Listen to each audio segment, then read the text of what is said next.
Shalom frères et sœurs. Aujourd'hui nous allons parler de la fidélité de Dieu, de la capacité de Dieu de promettre et de réaliser.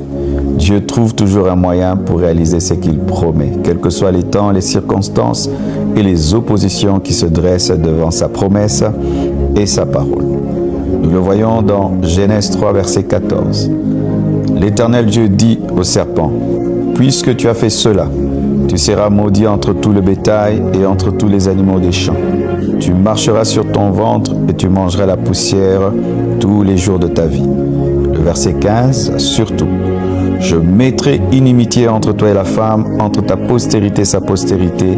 Celle-ci t'écrasera la tête et tu lui blesseras le talon. » Lorsque Dieu crée l'homme et la femme, il les place dans un jardin de bonheur. Mais il y avait quelqu'un qui était jaloux, Lucifer. Il n'était plus Lucifer, il était devenu le diable parce qu'il avait péché. Lui aussi était dans un jardin spirituel. Il avait perdu son jardin spirituel à cause du péché et il était jaloux du jardin physique de l'homme. Et sachant que Dieu, étant saint, ne peut cohabiter avec le pécheur, il a poussé l'homme à pécher. C'est alors que Dieu vient vers l'homme, la femme, et l'homme dit que c'est la femme que tu m'as donnée qui m'a poussé à pécher, et la femme dit c'est le serpent. Et lorsqu'il va vers le serpent, il dit au serpent que la postérité de la femme t'écrasera la tête et toi tu lui mordras le talon.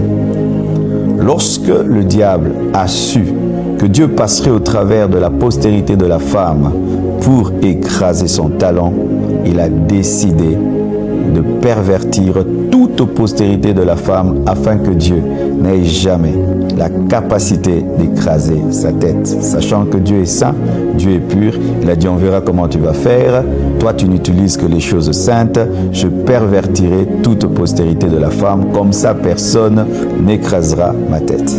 C'est ainsi qu'Adam et Ève ont eu Abel et Caïn, et qu'est-ce qu'il a fait? Il a poussé Caïn à tuer Abel. Abel, qui était saint, a été tué par Caïn. Et puis il dit, ok, on va voir, tu as Caïn, le pécheur, comment tu vas utiliser Caïn pour écraser ma tête? Mais Dieu passa par Seth. Adam connut encore Ève, et Ève enfanta Seth. Et la Bible nous dit que c'est avec Seth qu'on a commencé à adorer. Il a aussi perverti encore les descendants de Seth, mais Dieu a donné Noé. Il a attaqué les enfants de Noé. Dieu est passé par Sem. Il a attaqué les enfants de Sem.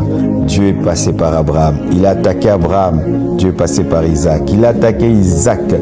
Dieu est passé par Jacob. Il a attaqué Jacob. Dieu est passé par Judas. Il a attaqué Judas. Dieu est passé par David. Il a attaqué David. Dieu est passé par Salomon. Il a attaqué Salomon.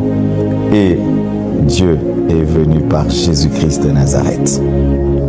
Cette promesse qui était faite en Genèse s'est accomplie au travers de Marie.